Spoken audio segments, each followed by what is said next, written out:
Alors bonjour à tous, surtout nos membres, 350 membres, garderies privées à travers le Québec, dans beaucoup de régions du Québec. On fait appel à vous aujourd'hui pour vous mobiliser. Vous savez que le 15 octobre dernier, nous avons tenu une manifestation de 4000 parents, éducatrices et gestionnaires de garderies privées à Montréal. Nous vous remercions fortement de votre collaboration, mais il faut continuer à se serrer les coudes. À l'heure actuelle, la ministre fait la sourde d'oreille et fonce tête baissée dans un mur. Ne serait-ce que par son annonce de développer plus de places ce matin dans les garderies, dans les centres de la petite enfance que les garderies privées. C'est aberrant, une décision aussi illogique. On fait appel à nos membres pour se mobiliser. Vous savez que le 30 septembre dernier, en Assemblée générale, tenue à Montréal, on a eu un vote unanime pour une manifestation qu'on a tenue samedi le 15 octobre dernier. On a eu également un vote unanime pour prendre des moyens de pression tels que la réduction de nos heures d'ouverture et même des journées de fermeture dans le réseau. Seulement dans le réseau des garderies membres de l'Association des garderies privées du Québec, on regroupe 350 garderies, tout près de 27 000 enfants et familles. Il faut faire comprendre à Mme James, qui joue la sourde d'oreille, que l'association n'entend plus à rire et que si l'association continue à vivre des compressions comme elle l'a vécu dans les dernières années, eh bien, c'est la qualité de nos services qui est en péril et c'est la pérennité de notre réseau qui ne sera pas assurée.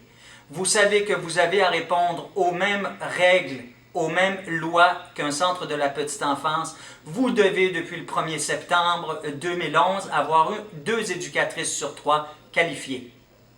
C'est le moteur de la qualité dans nos services de garde et il faut les payer et leur donner des conditions de travail acceptables et égales à celles des centres de la petite enfance.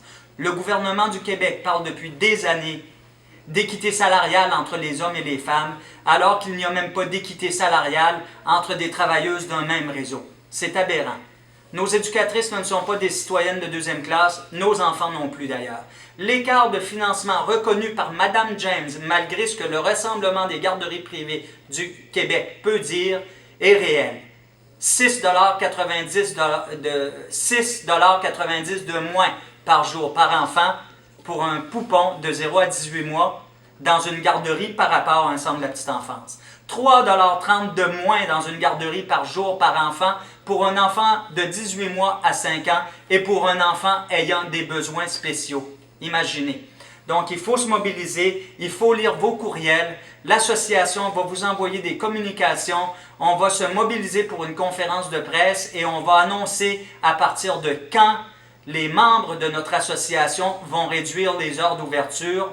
Vous pouvez d'ailleurs interpeller, et nous vous le conseillons fortement d'interpeller tous vos députés dans vos régions, de mettre de la pression, d'envoyer des courriels, d'envoyer des fax. L'association va tenir son plan de match jusqu'à Noël, dont le congrès à Sherbrooke, l'avant-dernière fin de semaine du mois de novembre.